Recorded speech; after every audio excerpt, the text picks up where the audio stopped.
Perhatian terhadap anak-anak kita bagian dari agama kita. Ia merupakan aspek mendasar dari agama kita. Ia juga sesuatu yang merupakan keahlian kaum muslimin dari generasi ke generasi. Alhamdulillah, kita sangat baik dalam membesarkan anak-anak kita bergenerasi demi generasi demi generasi. Jelas saja bahwa dunia telah berubah sejak masa Nabi Sallallahu Alaihi Wasallam. Namun satu hal, keberhasilan kaum muslimin dalam mendidik anak-anaknya cukup hebat hingga saat ini.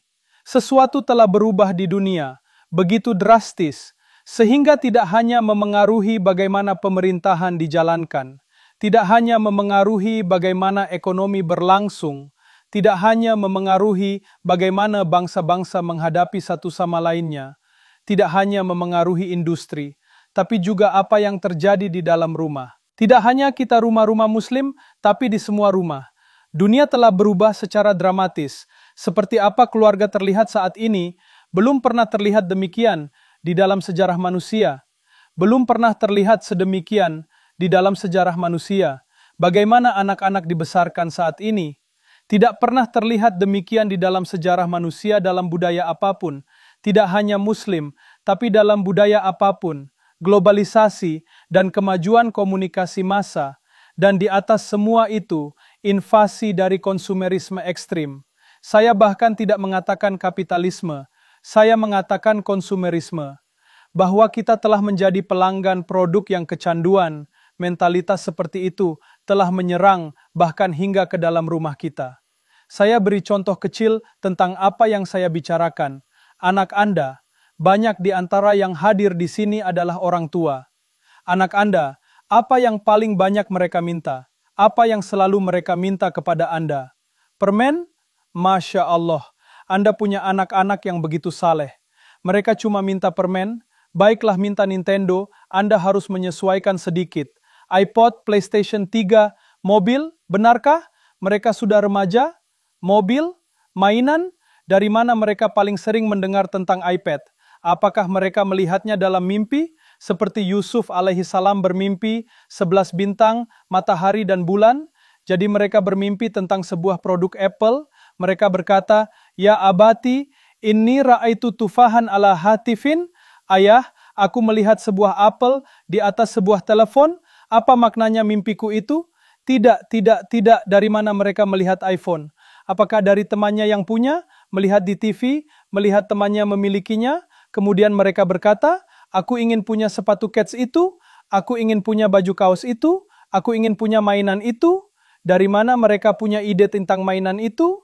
Dari mana datangnya ilham itu? Dari media. Kita paparkan anak-anak kita kepada media, media yang menyuruh mereka untuk merengek kepada kita, meminta mainan itu, lalu kita belikan mereka mainan itu. Ngomong-ngomong bukan cuma mereka korbannya. Kita juga, merek yang kita pakai, membuat Anda merasa perlenteh jika memakai sebuah jam tangan mahal, Anda merasa tertiba demikian. Tertiba saja, Anda merasa punya nilai lebih sebagai manusia. Sebelumnya, Anda hanya begitu keluar dari toko Apple dengan sebuah iPhone di genggaman. Tertiba saja, Anda terlihat lebih tampan. Sesuatu telah terjadi. Saya tidak mengerti mengapa saya menjadi lebih keren, tapi ini terjadi. Kita berasumsi bahwa nilai kita sebagai manusia dipengaruhi oleh barang-barang itu. Dan jika Anda tidak memakai pakaian bermerek, tidak memiliki telepon yang itu, atau tidak punya mainan ini atau itu, Anda tidak begitu berharga. Entah mengapa Anda merasa tidak setara dengan orang lain. Orang lain lebih baik dari Anda, hanya karena apa yang ada di genggamannya lebih baik dari apa yang Anda genggam, bukan? Bahkan Muslim, kita telah menjadi semacam konsumen zombie. Ketika kita berbicara tentang bagaimana membesarkan anak-anak kita di tengah masyarakat ini, pertama-tama kita harus memahami apa yang terjadi dengan dunia, apa yang terjadi dengan kita semua dan dengan dunia, sebelum kita dapat berpikir tentang bagaimana membesarkan anak-anak kita secara efektif. Itu satu masalah besar. Masalah besar kedua adalah apa arti kesuksesan. Maksudnya, apa yang menjadi nilai diri Anda? Apa harga diri Anda? Saat ini, anak-anak kita dibesarkan untuk berpikir bahwa nilai diri mereka semuanya adalah produk-produk ini. Merek pakaian, tipe rumah, tipe mobil yang orang tua mereka pakai untuk mengantar ke sekolah, merek tas yang dikenakan, hal semacam itu semua yang menjadi harga diri Anda. Dan di atas itu semua, masalah lainnya adalah apa artinya menjadi sukses. Gagasan tentang kesuksesan bahkan 20, 30, 40 tahun yang lalu adalah bagi Muslim, mayoritas Muslim dunia, mungkin sebagian dari Anda tidak memiliki peluang untuk mendapatkan pendidikan yang bagus, atau orang tua Anda tidak memiliki peluang mendapatkan pendidikan yang bagus, dan mereka mengerahkan segala upaya untuk memberi Anda pendidikan yang baik, dan Anda mempelajari pelajaran itu dalam hidup Anda, sehingga Anda berkata, anak-anak saya sebaiknya mendapat pendidikan yang berkualitas. Jika itu berarti mereka harus belajar di sekolah swasta, jika itu berarti kami harus menyewa rumah, menyewa apartemen dan hidup tidak nyaman, sehingga mereka bisa mendapatkan pendidikan yang baik, kami akan melakukannya. Jika itu berarti kami harus mengambil pinjaman uang yang besar untuk menempatkan mereka di sekolah Ivy League dan memasukkan mereka ke sekolah kedokteran yang mahal atau menempatkan mereka dalam program elit, kami akan melakukannya. Mengapa? Karena bagian terpenting dari kesuksesan Anda adalah apa? Pendidikan Anda. Dan anak-anak di sini, mereka diberitahu oleh orang tua mereka berulang kali dan lagi, kamu harus punya pendidikan. Kamu akan gagal dalam hidup kalau kamu tidak mendapatkan pendidikan yang baik. Kamu harus menyelesaikan kuliah, lalu kamu harus menyelesaikan ini, kamu harus menyelesaikan itu. Dan jika Anda berasal dari benua Indo-Pakistan, jelas jika Anda bukan dokter, maka Anda telah gagal, dan Anda seharusnya tidak mengharapkan apapun dari dunia ini. Sekarang satu-satunya yang tersisa untuk Anda adalah akhirat.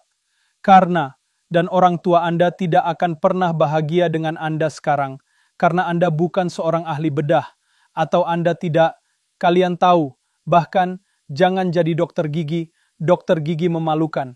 Jangan repot-repot dengan itu ya, itulah yang kita lakukan. Mengapa menjadi seorang dokter sangat penting dalam segmen tertentu dari komunitas kita? Anda tahu mengapa?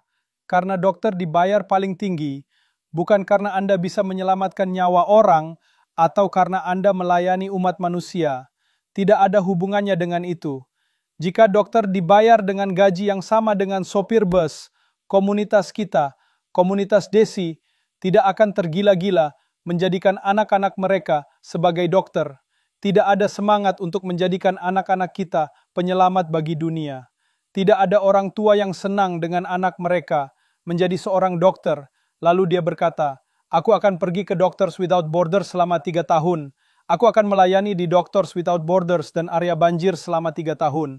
Aku akan pergi ke Somalia, lalu aku akan pergi ke Pakistan atau Bangladesh, dan aku akan pergi ke Malaysia, dan aku melayani tanpa gaji, pekerjaan non-profit.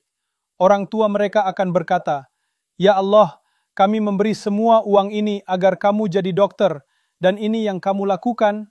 Kamu seharusnya menjadi bagian dari mesin penghisap darah yang sama dengan perusahaan asuransi dan perusahaan farmasi.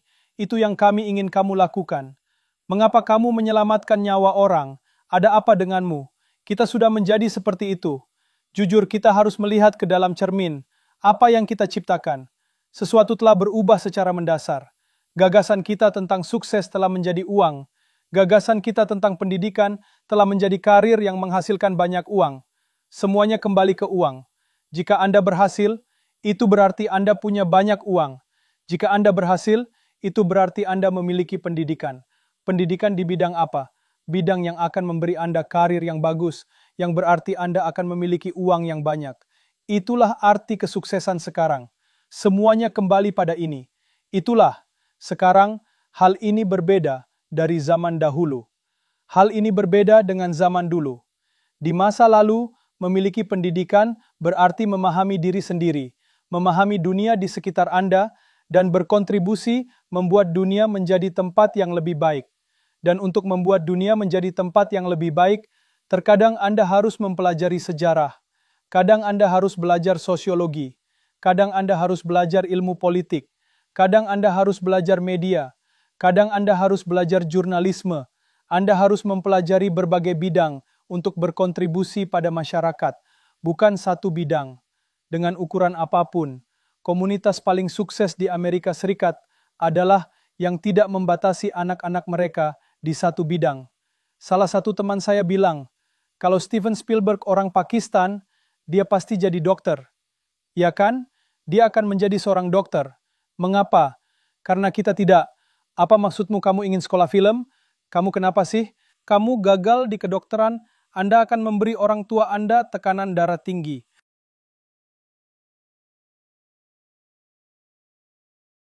Allah Azza wa Jal menggambarkan, وَالَّذِينَ إِذَا أَنْفَقُوا لَمْ يُسْرِفُوا وَلَمْ يَقْتُرُوا وَكَانَ بَيْنَ ذَلِكَ قَوَامًا. Ketika mereka membelanjakan uang, mereka tidak melampaui batas. Artinya sebenarnya Anda hanya butuh satu tas, tapi ingin membeli ketiganya karena Anda suka ketiga warnanya. Atau Anda akan pergi ke toko kelontong untuk membeli telur. Namun ketika akan pulang, $200 telah melayang karena telanjur memasukkan bermacam barang ke keranjang. Itu termasuk israf. Anda tidak butuh tapi mungkin saya butuh itu, mungkin juga butuh ini dan ini. Anda terus mengatakan pada diri sendiri bahwa Anda menginginkan atau membutuhkannya padahal Anda tidak benar-benar membutuhkannya. Karena hal ini sebagian orang terjerumus ke dalam masalah penimbunan. Misalnya tidak lagi bisa memuat seluruh pakaiannya di lemari, atau lemari dapurnya sudah melimpah, dibanjiri bahan-bahan yang bahkan dibeli tahun 1987. Orang-orang suka mengumpulkan barang. Meski tak butuh, mereka mengumpulkan dan menimbun barang-barang yang tidak benar-benar mereka pakai dan tidak benar-benar mereka gunakan. Penyakit semacam ini termasuk israf. Maka terkadang Anda bisa menilai sendiri apakah Anda mengidap sejenis penyakit israf seperti menimbun barang. Jika Anda pulang ke rumah dan menemukan pernak-pernik kecil di mana-mana, tidak tahu di mana akan menaruhnya dan tidak tahu untuk apa semua itu. Jika Anda mengitari rumah mencoba mencari, apa maksudnya barang ini di sini, apa gunanya? Anda punya banyak barang semacam itu, maka mungkin saja Anda menderita penyakit israf. Jadi ini benar-benar menjadi masalah bagi seseorang mengumpulkan dan terus mengumpulkan atau menginginkan lebih, dan lebih. Makan, belanja, menimbun barang, dan tentu saja israf bisa berbentuk hiburan. Pada dasarnya tidak ada masalah, karena tiap orang butuh untuk rehat sejenak pada suatu titik. Jika Anda sudah belajar hingga 6 jam, Anda butuh istirahat.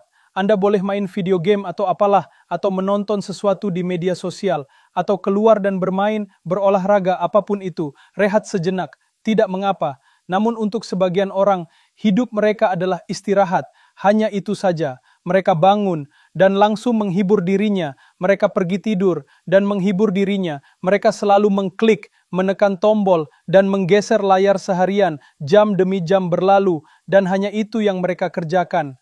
Maka itu termasuk israf. Terkoneksi dengan seseorang bukan masalah, namun hidup di dalam WhatsApp adalah masalah. Jadi harus ada keseimbangan, ada batasan untuk itu. Lalu ada pula yang berlebihan.